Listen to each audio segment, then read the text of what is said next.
going, guys? So we're up in the Wicklow Mountains again today, and this is the bottom of Miner's Way Hill.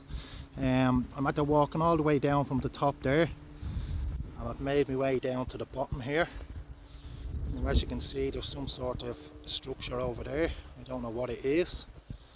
And then you have a little small bridge just down behind them bushes there. Now I'm after coming across this thing here.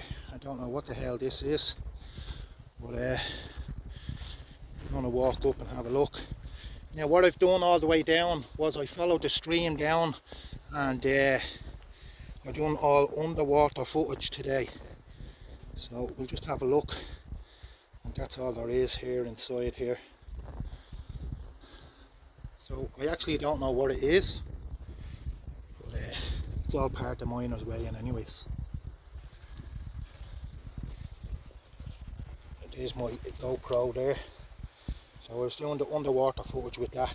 And what I might do then as well is I might throw the drone up just to fly it down along that valley there and see what kind of footage I can get. Okay guys, cheers and enjoy the video, and I'll talk to you in the next one.